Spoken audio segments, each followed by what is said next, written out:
Hi hello दोस्तों, अस्सलाम वालेकुम। मेरे इस यूट्यूब चैनल पे आप सभी भाइयों का स्वागत है। हमारे देश में 28 अप्रैल को एक बहुत बड़ी घटना हुई जिसमें 28 लोगों की जान चली गई।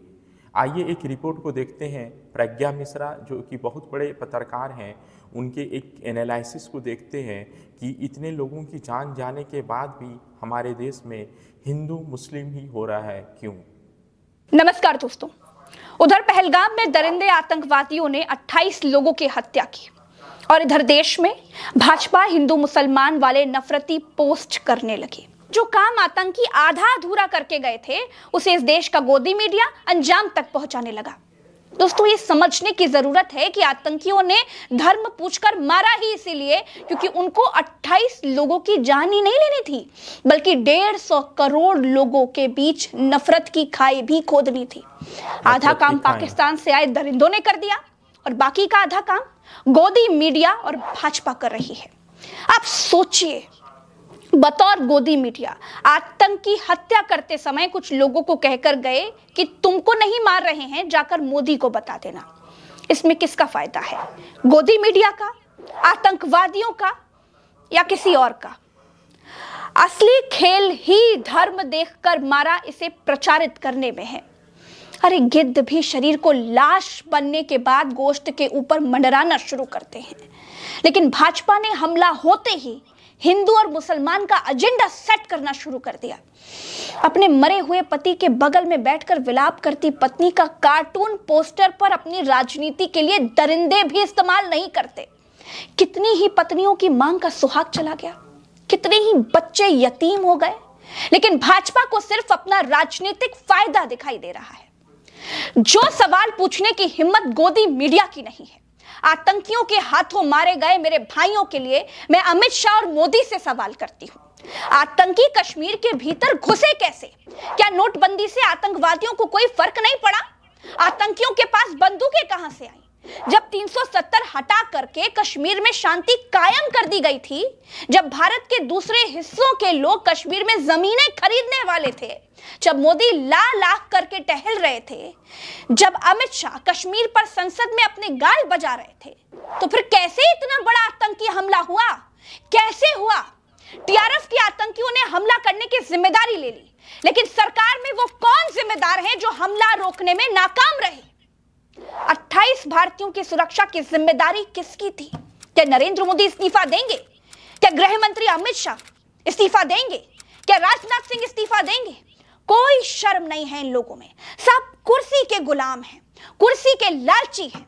इनकी पार्टी हमले के पीछे छिपकर हिंदू मुसलमान करने चली है। बता रही है कि देखा, जाति पूछकर नहीं मारा, धर्म पूछकर मारा। अब एक सवाल और पूछूंगी और उसका सही उत्तर अपने मन को दीजिएगा। आतंकियों ने धर्म पूछकर 28 लोगों को मार दिया। जिन लोगों ने कलमा नहीं पढ़ा उनको मार दिया। लोगों की पैंट उतरवा कर देखी, जिनका खतना नहीं हुआ था उनको मार दिया। मुसलमान आतंकियों ने हिंदुओं को मार दिया। गोदी मीडिया से बार बार यह प्रचारित करवाने में किसका फायदा है? कि आतंकियों का, किसी और का? पहलगाम हमले का किसी कश्मीरी मुसलमान ने सपोर्ट नहीं किया। भाजपा ने अपने ट्विटर हैंडल से आपको यह नहीं बताया, ना ही गोदी मीडिया आपको यह बता रहा है। आतंकवादियों का जब हमला हुआ तो नजाकत अली नाम के एक व्यापारी ने, जो कि मुसलमान था, उसने 11 सैलानियों की जान बचाई। क्या गोदी मीडिया ने आपको यह बताया? गोदी मीडिया ये नहीं बता रहा है, क्योंकि ये बताने से धर्म पूछकर मारा वाला जो एंगल है वो कमजोर हो जाता है।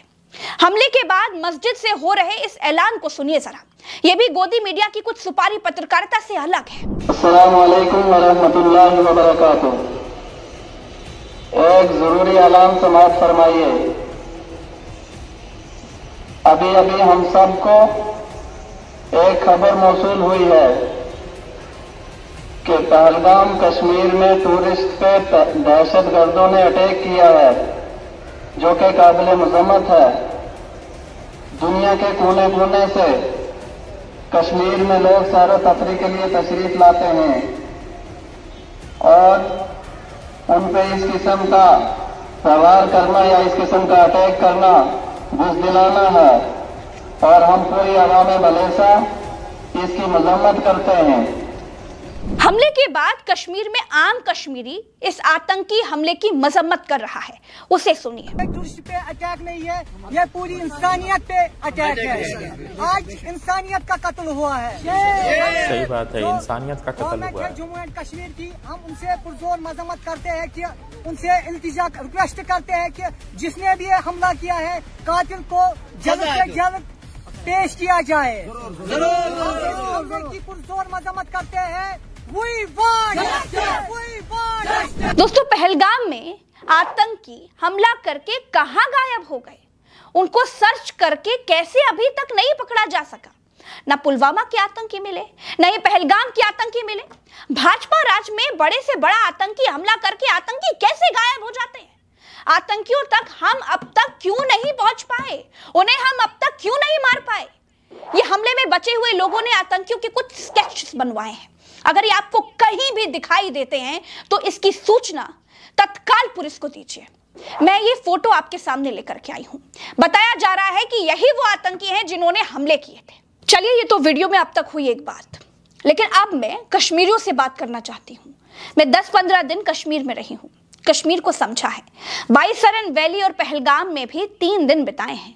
मैंने वहां मोहब्बत भी पाई और नफरत का नासूर भी अपनी आंखों से देखा है। इसीलिए अब सुनिए दूसरी बात। कश्मीर के पहलगाम में जो आतंकी हमला करने आए वो बिना किसी लोकल सपोर्ट के पहलगाम तक नहीं पहुंचे होंगे। कश्मीर में आम लोगों का कुछ हिस्सा आतंकियों को अपना हीरो मानता है। आतंकियों को यह भरोसा होता है कि वो कश्मीरी लोगों के बीच बंदूक लेकर आराम से घूम सकते हैं। 28 लोगों की मौत की जितनी जिम्मेदार भाजपा सरकार है, उतनी ही जिम्मेदार कश्मीर के वो कुछ लोग भी हैं। कश्मीर के लोगों की रोजी रोटी सिर्फ कहवा बेचकर, डल झील में नाव चलाकर या केसर बेचकर या सेब बेचकर के ही नहीं चलती है। कश्मीर पर्यटकों की आमद से चलती है। याद रखिए, स्वर्ग कितना भी सुंदर हो, अगर उसकी सुंदरता देखने वाले, उसका बखान करने वाले नहीं होंगे तो वो सुंदरता किसी काम की नहीं होगी। इसलिए आतंकियों को हीरो बनाने का समय अब खत्म हो गया है। आम कश्मीरी जिस तरह से पहलगाम हमले के बाद कैंडल मार्च निकाल रहा है, वो दिखाता है कि आम कश्मीरी आखिर क्या चाहता है। आतंकियों को हीरो बनाना अब पूरी तरह से बंद करना होगा। 60% मामलों में दहशतगर्द कश्मीर के ही रहने वाले लोग निकले हैं, जो आतंकी ट्रेनिंग कैंपों में ट्रेनिंग लेते हैं। अगर किसी कश्मीरी परिवार का बच्चा आतंकी कैंपों में ट्रेनिंग ले रहा है, या ये बात उसके परिवार को अगर मालूम है कि उसका बेटा या पति या भाई या कोई और गलत राह पर है, तो पुलिस को तुरंत बताइए। दोस्तों, पिछले बुधवार से यह अंदेशा होने लगा था कि कुछ बहुत बड़ा होने वाला है। हमने भी अपने चैनल पर खबर चलाई थी कि कुछ बड़ा होने वाला है। प्रधानमंत्री ने अपना कश्मीरी दौरा रद्द कर दिया था। मोदी राष्ट्रपति से मुलाकात कर रहे थे। कश्मीर के राज्यपाल दिल्ली में थे। गृह मंत्री अमित शाह, रक्षा मंत्री राजनाथ सिंह, स्वास्थ्य मंत्री नड्डा की, इन सब की मोदी के साथ मीटिंग्स चल रही थी।